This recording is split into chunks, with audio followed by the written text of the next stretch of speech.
Hi, Steve Gordon here, your friendly neighborhood Albany, Georgia carpet repair expert. And if you've been searching the internet in hopes of finding a solution to a carpet repair problem, well, you've come to the right place. I made this video to answer all your questions all about carpet repair. Now, if you need more help after you've watched this video, and let's face it, you might, well, feel free to call here at the office. I'm thrilled to take your call, answer all your questions. At that point, if you'd like us to come out and fix your carpet, we'd be honored to do that as well. So again, I'm Steve Gordon. I hope to hear from you soon. Meanwhile, I hope you enjoy learning all about carpet repair. Here you go. Hi, Steve Gordon here, your friendly neighborhood carpet repair guy. And I promise you one thing, and that is I'm absolutely not an actor. So if you're looking for an actor to talk about carpet repair, you've come to the wrong place.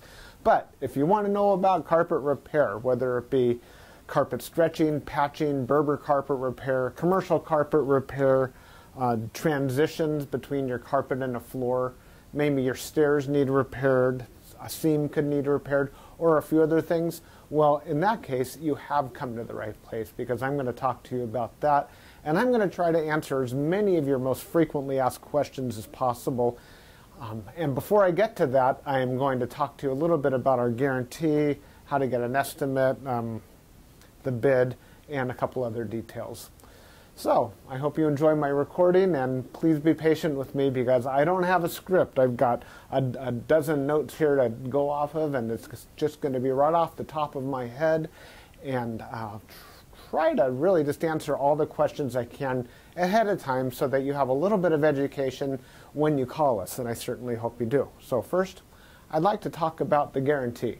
When you call us, you're going to get a 100% unlimited, unconditional lifetime labor guarantee. And what I mean by that is that either you or your carpet or both are going to be completely, absolutely, and thoroughly worn out before you ever have to pay to have that carpet fixed again. So again, 100% unlimited, unconditional lifetime labor guarantee, that's forever. How you get your estimate in the first place is after you watch this recording, give us a call here at the office, and we're going to give you something like a phone guesstimate. We'll give you an idea of what you might expect to pay. We might tell you something like between $150 and $300, or we might say between $200 and $400, or something like that. We're not going to know exactly, or even not even all that close, how much it's going to cost to have us fix your carpet for you. So if you feel like we're in the right sort of price range, then we're going to schedule an appointment to come on out and actually give you an absolutely free, no obligation bid. At that point, if you feel the bid is fair, and I'm sure you will because it's our business model to give you a fair price so that we could do the job right then and there all in one trip. We would really love to just do it in one trip. Now, I understand that sometimes you need to get a bid on one trip and then come back at a different time, have us come back at a different time to actually do the work. But by and large, it's normally best to just get it all done all in one trip, and that's how we'll give you the best price as well. After all, driving out to your place once is going to be less expensive for both of us than it would be to drive out to your place 2 or more times. Now, another thing about the absolutely free, no obligation bid is at that point we're going to actually have an opportunity to see the work. We're going to see exactly what needs to be done because you see, when you call us on the phone, even though you think you've explained the situation thoroughly, it's very likely that either myself or one of my assistants here that helps me answer the phone won't really understand exactly what we're dealing with until we actually see it. And so that's why we really do want to come out and give you a bid in person. And by the way, if you don't like the bid, if you don't think it's fair, we're going to walk away absolutely empty-handed, and that makes us sad. So sad, because we want to be out there, we want to fix your problem, and put a check in our pocket and go off to the next one. After all, this is what we do for a living. This is how we feed our families. Speaking about money, please don't pay cash. We would really prefer that you pay with a check made out to Creative Carpet Repair, or use a credit card. You can call in the office with a credit card. So cash, it's against the agreement I've made with all my contractors. Now, If you work with me directly, if I'm the actual contractor that shows up to your house and you want to pay me cash, I'm happy to take it. But for any other contractor throughout my entire company, please don't pay cash. Now, I want to talk a little bit about the carpet repairs. I've got a little bit of housekeeping out of the way. Let's talk about carpet stretching. Most people wonder why their carpet is all rippled up.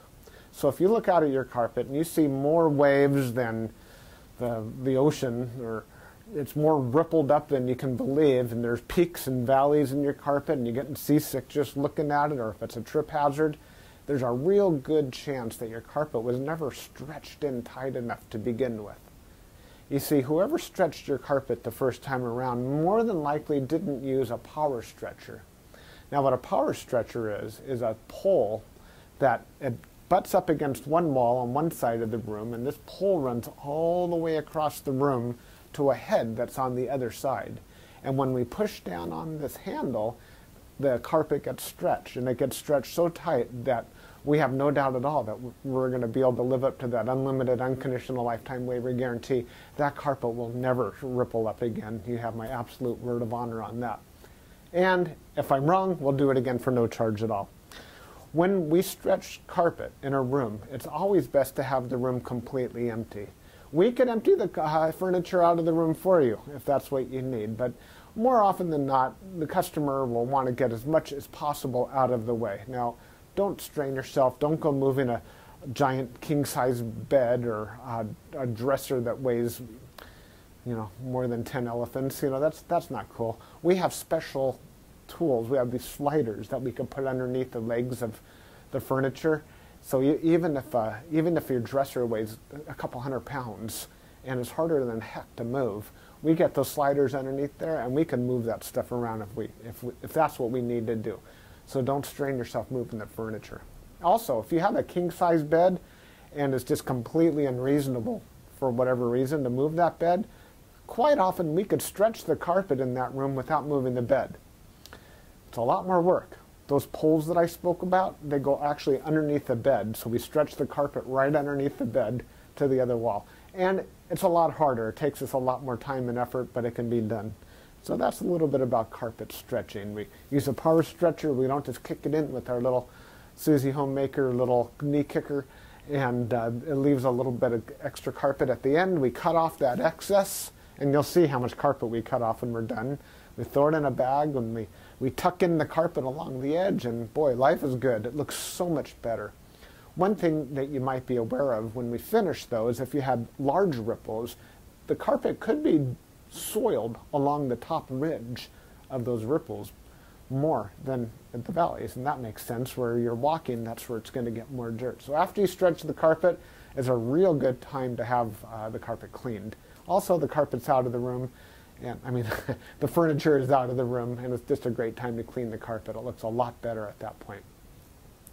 Mind you, like I said, this is unscripted, so I'm just going to talk to you about carpet repair. Now let's talk about Berber carpet repair for a minute. Berber carpet repair has rows. Well, Berber carpet has rows. And actually the word Berber carpet, or the name Berber, it isn't exactly accurate. Berber carpet actually comes from a place out in the Middle East, country or countryside, where the area is called Berber, the Berber people or something like that. Anyhow, it's a very expensive rug, Berber rug. That's the actual meaning of the word Berber rug. The Berber carpets that we find today are very similar. There's loops and there's rows, and if you pull on one of those loops, or rows becomes unglued somehow, it could make a run, what we call a Berber run. So when you pull on that thread, it's like it's unzipping right in front of you. It's like, oh my gosh, what has happened? I've got this zipper run going all the way across the room. Now your higher end Berber carpet, that doesn't likely happen. It almost never does. But the lower end, middle of the road and lower end Berber carpet runs all the time. So when we fix a Berber carpet, what we're going to want to do is take out the bad area and patch a new piece in there. Sometimes we could actually weave a little bit of some new loops right into the place where that carpet has come unfurled. But more than likely, we're going to want to put in a Berber patch in that area. One reason that Berber comes apart at the seams is because the carpet was never sealed at the seams well enough to begin with. Your carpet installer that originally installed that carpet was supposed to use a latex sealer or even a glue gun or something to seal the edges of the carpet. Now, if they don't seal the edges of the carpet, that's one reason that Berber carpet is just going to unfurl like crazy. So when we put in a patch or fix a Berber carpet, that area gets sealed. Now, we give the unlimited, unconditional lifetime waiver guarantee on Berber carpet as well. But mind you, just because, let's say you have a 12-foot seam and we fix 3 feet of it, that's the part that we guarantee. The rest of the seam we're not going to touch. And you may have a problem with that in the future. And that's certainly not our business to cover something we've never actually worked on before. Now, after Berber carpet patching, I'll just talk about carpet patching in general. And this includes the Berber. When you call us to have your carpet patched, the first thing that we're going to ask you is if you have any extra carpet to do the patch with. If the answer is yes, well, we're golden. We're ready to do the job. If you say no, you don't have any extra carpet to do the patch with, we'll ask, well, can we take the carpet from a closet or maybe even from underneath a piece of furniture? Because what we can do is we can take a piece of carpet from a closet and patch it right into your damaged area. And it usually works out really well. Most people would rather have a piece of carpet missing out of their closet than have a terrible, nasty area in the middle of their room where they'll see it all the time. After all, inside the closet, you usually have that covered up with shoes and old photographs and baseball bats and everything you've ever collected in your life. More about carpet patching is if you don't have the carpet to do the patch, there's really nothing I can do to help you. So you're going to need to find that carpet to do the patch with before you bother having us come out there, because if we don't have the carpet to do the patch, we're stuck. Our hands are really tied. There's nothing we can do. Now, you're probably wondering how the patch is going to look when we're finished. It's real hard to say, especially in a recording like this. So just between you and me and a million of our closest friends here watching this recording through time, that patch is likely to be visible. You see, if you take a piece of carpet that's never been walked on, it's never been soiled, it's never seen the light from the window coming in so it hasn't faded out, and you take that brand new looking type of carpet or piece of carpet and patch it in to an area that has been worn, it has been soiled, it has been faded out by the sunlight, well, certainly you're going to see the difference between the new carpet and the older carpet because it's patched right in the middle there. Certainly it's going to look a lot better than the situation you probably have right now, but patches are visible. Another reason a patch might be visible would be because, well, thick carpet, thick nap or plush carpet hides the seams quite well. A short nap carpet, like a Berber carpet, for example, or any of the commercial type carpets, they're very short nap. They show the seams far more. Another thing is that the rows have something to do with it. When we cut a carpet in the same direction as the row of the carpet, well, those seams are by and large less visible than the seams that we cut that cross the rows. When we cross the row, well, it's unavoidable to do that if that's what we have to do to make a patch. And those seams stand out a little bit more than the ones that go along with the rows. So carpet patching, that's what we specialize in. We could absolutely do that for you. Have the carpet available for us, and we also back up our patches forever, just like everything else, just forever and ever and ever. That patch will never come up. After patching, well, we could talk a little bit about pet damage also when we talk about patching. If you have an animal, a dog or a cat, or I've even seen it's been a bunny or a few other animals that have actually gotten locked behind a closed door. What'll happen is they'll get that separation anxiety and they'll try to dig their way out and they'll just rip the heck out of the carpet. That's one of the main reasons we'll do carpet patching. If that's the case, well, certainly it's just like any other patch. You supply the carpet, we'll put it in. However, if that animal didn't tear up the carpet, if they actually urinated on the carpet, there's a whole other thing we can do about that, and I'm going to need your help for that. what we'll do is we're going to ask you to go to the pet store or go online and buy twice as much of a product as you think you're going to need, maybe 4 times as much, to actually kill the odor. Now, the product I'm talking about is actually an enzyme, and what we'll do is we'll pull back the carpet, we'll remove the padding, clean the floor, and you'll pour this enzyme onto the floors underneath it all. And that enzyme will eat up all the proteins that contribute to the smell of the urine in your carpet. Then we'll put in new padding, and you'll pour that enzyme cleaner all over the backing of the carpet as well at that time. I'll reinstall the carpet, and then one more time we'll use that cleaner and we'll just soak that area of the carpet with that enzyme one more time. And that's likely to kill the scent altogether. That smell should be completely gone. If not, it's probably because your animal found another place that you don't even know about, and I'm sorry about that. There's nothing we could do about your animal. Now that we've spoken about pet damage, I like to talk about carpet to floor transitions. A lot of people call us because they've put in a new floor. Maybe it's a tile or a wood floor, and their carpet now needs to be finished along that edge. More often than not, we don't need to put in any kind of metal there.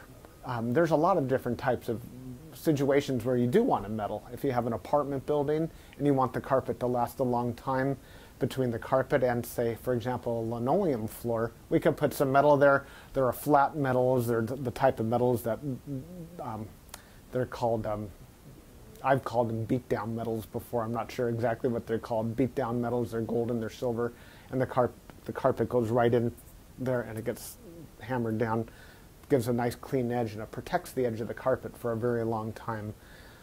But if you're like most homeowners, that's not why you're calling us for a transition. You're calling for the transition because you just put in a nice marble or travertine floor, or maybe a wood floor. And so what we'll do with that is we're going to pull back the carpet and put in a new tack strip right up alongside that floor. Now that floor is going to be holding the place as if it were a wall. So here's your floor, here's your tack strip right in front of it.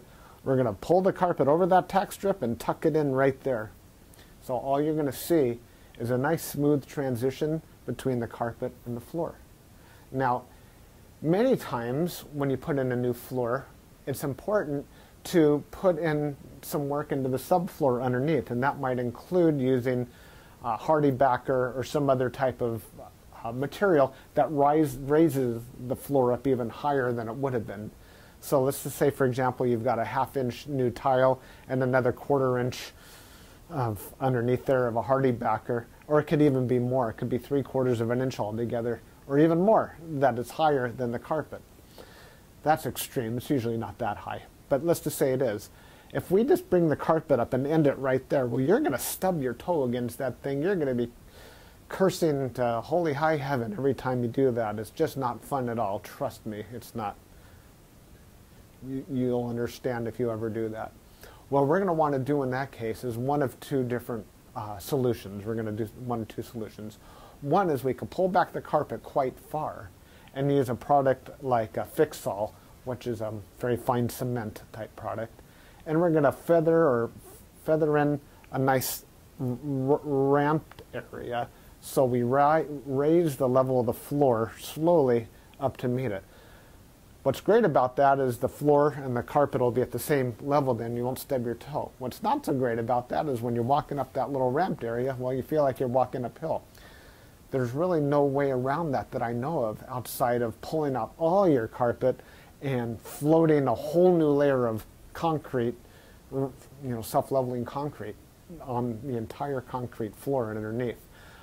That's a lot of work. It's possible that would be the perfect way to do it if I were working on a $10 million home in Beverly Hills. That's probably what I would be doing. I would be raising the entire floor to be level with, so the carpet could be level with the floor. But here in the real world, what we'll normally do is rise it up with some Fix-All, or we could do it even easier. We could use shingles, cedar shingles.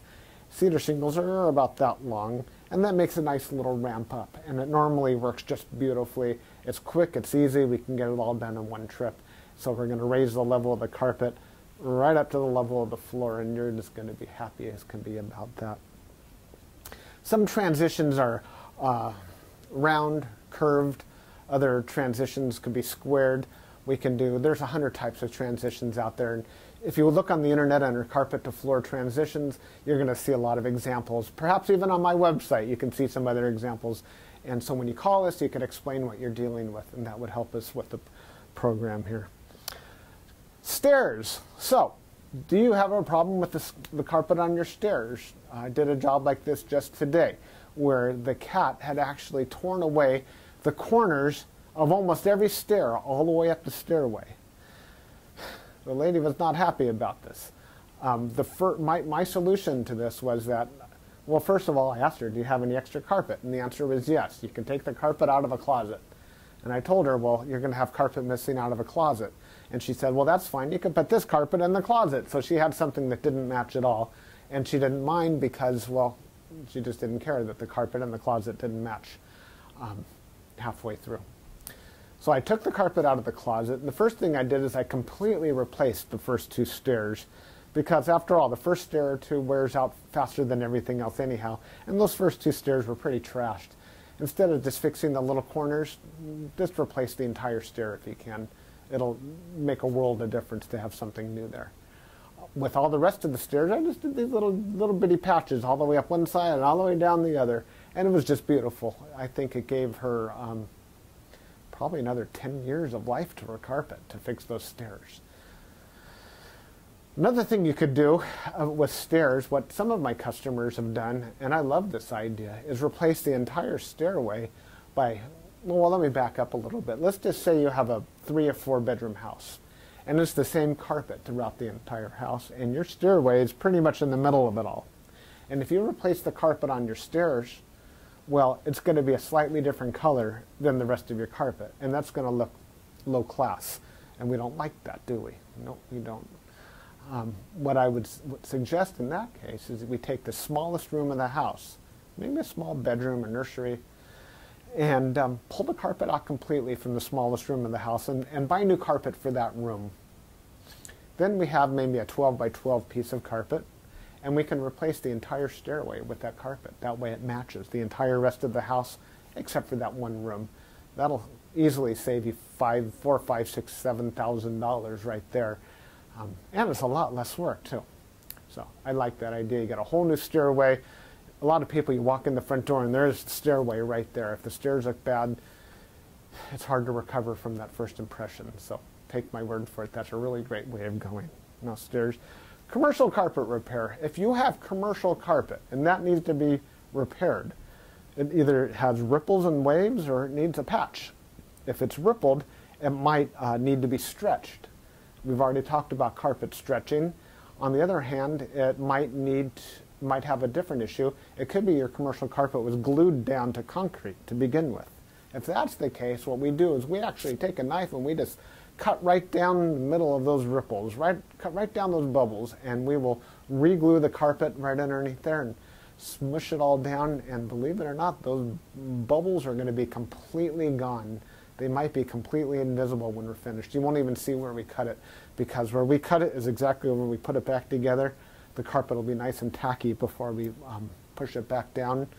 It's a great solution. But if the carpet needs to be stretched, well, we have to get the power stretcher out, and we'll fix it up that way. Now, if your carpet in your commercial building, say you have an office, is because, let's just say that you removed a wall between two rooms. If that's the case, you may have a strip of carpet that's missing.